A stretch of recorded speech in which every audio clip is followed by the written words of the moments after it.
السلام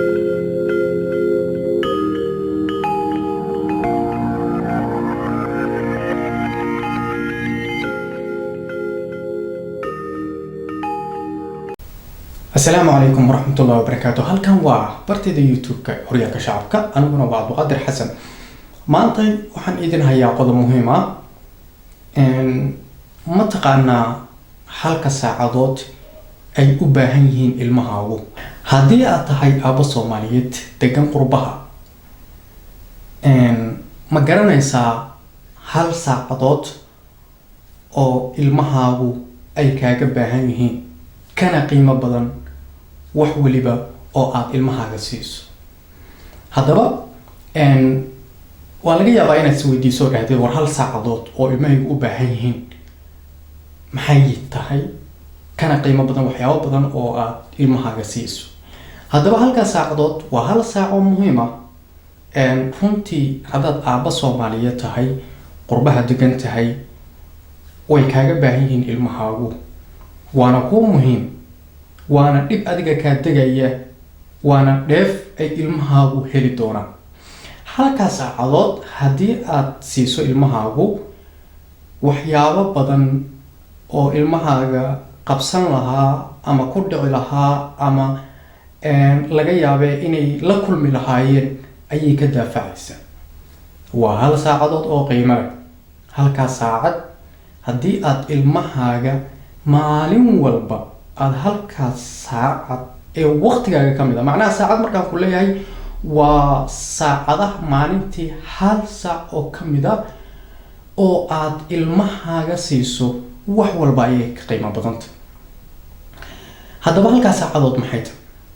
maxaase ay tahay siinta ilmahaaga siinaysa halkaas saacad waa su'aal muhiim ah waana su'aasha aan u baahanahay inaan ka jawaabo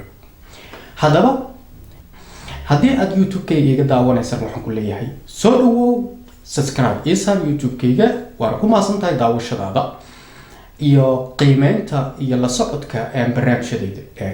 horyaalka shacabka haddaba haddii aad Jarmalka joogtid oo aabba Soomaaliyeed tahay hal saacadood ilmahaaga maalintiisii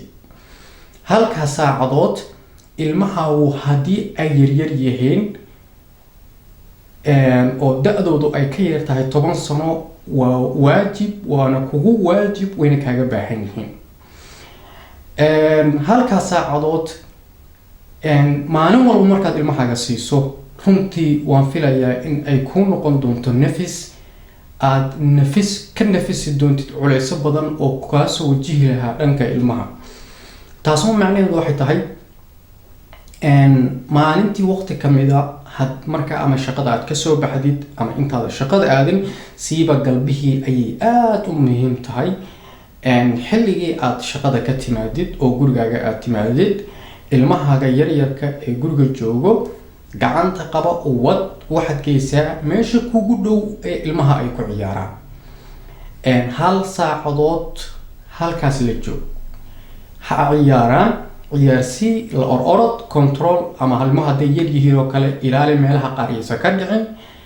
mar walba caaw meelaha saar adi laftakaaga la joog telefoon iyo waxyaabo kale iyo ku mashquulin halka saacadood ha noqoto waqti ay leeyihiin ilmahaagu oo ayaga aad siinayso marka faa'iidada ku jirta ayaana waxa kamid ah halka saac ilmahaaga xanuuno badan oo laga yaabo inay ku dhici lahaayeen ayay ka difaacaysaa hawo fiican bay heli karaan jirkooda wuxuu noqonayaa mid jimicsada mid isfurfura mid neef badan qaata hawo fresh qaata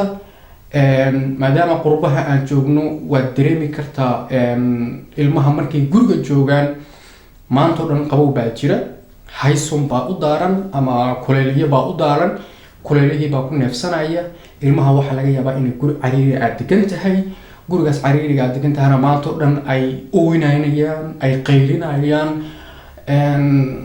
ilmihiina aysan jecleenba inay ciyaaraan marka sababtoo dhan waxa waaye waxay u baahan yihiin ilmaha inay hawo fresh helaan maalintii ay waqti fiican helaan ay ku ciyaaraan si ay ilmahaasi ay markii ay ciyaarta iyo hawada ay helaan oo kale ay habeenkii si degan oo nafis leh ay u seexdaan. marka haddii aad aragtid ilmo qaylinaya, ilmo cararaya, ilmo ooynaya mar walba, ilmihii oo aan habeenkii seexanayn, dhibaatadoo dhanba waxay ka jirtaa waxay tahay ilmahaas ma helaan halkii saac ee ay uga baahnaayeen aabbaha, oo ahayd inuu aabbahaas halkaa saac wado, meelaha lagu ciyaaro geeyo, la soo ciyaaro, hawo fiican ilmihii ay soo qaataan, soo boodboodaan, xoogaa ay dhididaan, intaasba ma helaan. haddaba halkaas saacadood aabba Soomaaliyeed haddaad tahay ee qurbaha joogo ama Jarmalka jooga haddaad tahay, fadlan tijaabo ka qaad. waxa aan kuu sheegayana waa waxaan aniga soo tijaabiyey, ma ahan wax aan aniga aana soo tijaabin ama soo arkin inaan adiga kuu sheego, ma ahan. haddii ay ku anfacdo fikirkaas aan kuu soo jeediyey ee halkaas saacadooda qaado, ilmahagana insha Allah way anfici doontaa, xanuuno badanna ilaahay waa ka nabadgelin doonaa. ilmaha xataa jirkooda wuxuu noqonayaa ama diirkooda wuxuu noqonayaa mid fresh ah. mar walbana hargabyada tirada badan ee ilmaha ku dhaca iyo waxyaabaha qaar ee iska fudfudud ee badanaa ilmaha qabta way insha Allah way ka nabadgelayaan. ilmahana waxay noqonayaan kuwo fresh ah, oo inta badanna waxa waaye xoogaa way ka joogsanaysaa. mar walbana ilmuhu way u baahan yihiin hawadaas aan kuu sheegay. marka haddii aad qaadatidna waa kaas, haddii aad qaadanna waa kaas. anigu fikirkayga iyo sida aan qabo iyo sidaan soo arkaba insha Allah waa kula wadaagay. waa ku mahadsan tahay muuqaalkan daawashadiisa. fadlan YouTube-ka subscribe saar.